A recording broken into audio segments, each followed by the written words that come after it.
We are now being joined by WION's Afghanistan correspondent Mustafa Kazemi.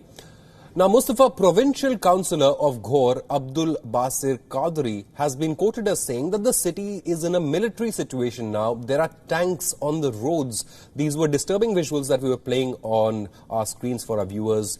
And what's the latest situation in the province at the moment? Hi, yes, the governor has properly described the situation over there, because what happened after yesterday's event, it was something that shocked the individuals. Ghor is a small province with the capital of it, the city of Firuzkoh, not seeing much of the military on the cities, but with what happened yesterday, it was a major event. And just to prevent the situation from getting worse, by those who the government claims were among the mob of demonstrators that actually shot at the government and other people. The government and the police especially has deployed units of their force protection units and police units across the city to prevent something other than this or worse than this happen in the city. Now we have the government and the Interior Ministry of Afghanistan saying that it was actually shots came from irresponsible armed individuals who had nested inside the mob of demonstrators that killed the people, which includes one journalist as well. And but we have had reactions from several committees that protect the rights of journalists, and the government has not said anything about that yet. But people say that they just did not see anything as such. They say they heard gunshots from several directions, and then government forces started opening fire. The Afghan government has said they're sending a delegation of investigators to investigate what happened actually, but it is going to be a few days before we find out what really happened actually. And as they say, the mob of demonstration was gathered there to protest actually the untimely and unfair distribution of food and ration items happening in that province, especially during the pandemic of coronavirus and the lockdown days.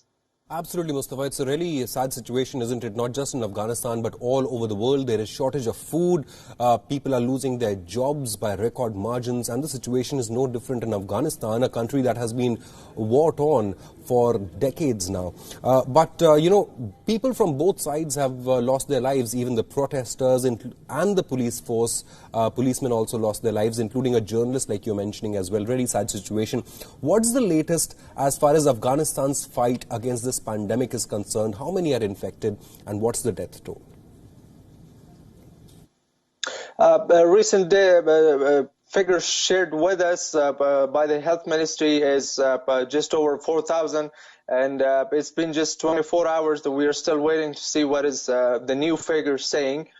There's a press conference going on at the moment. The health ministry, which we expect the recent figures will be released, but the deaths have surpassed 100, and the health ministry is saying that now they're not in shortage of tests, especially the RNA, as they mentioned it, the RNA extraction kits and other rapid tests to conduct more tests in Afghanistan.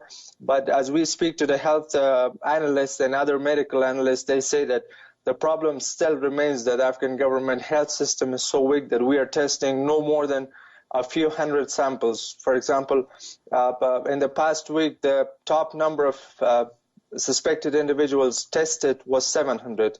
And out of that, 370 of them came positive, which was a record high in Kabul. But we expect that this number go up.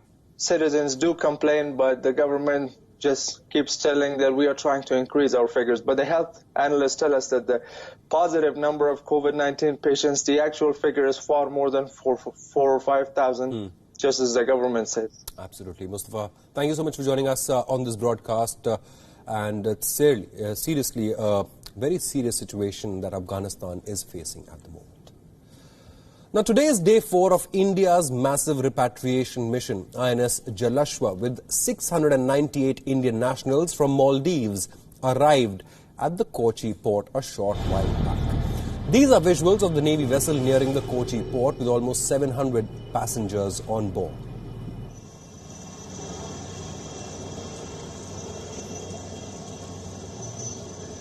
Now, special arrangements have been made at the Kochi port for the arriving passengers. Ambulances are on standby and all evacuees will undergo temperature checks before being placed under quarantine.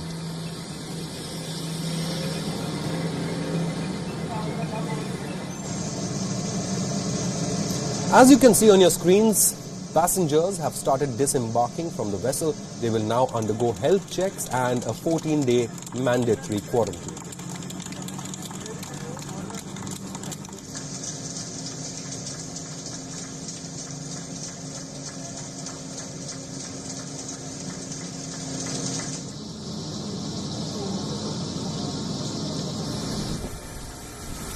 As part of Operation Samudra Setu, the second Navy ship, INS Magar, is expected to depart Maldives later today. The ship will be carrying around 200 Indian nationals from Maldives. Both ships, INS Jalashwa and INS Magar, are expected to repatriate another group of Indians to Tuticorin next week.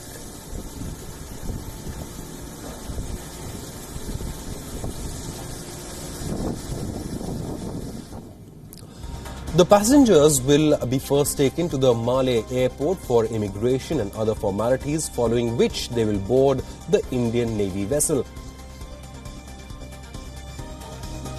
On the air evacuation front, 8 flights are scheduled to arrive over the course of today. 4 flights will be arriving from the Gulf nations that remains the focus of this repatriation mission.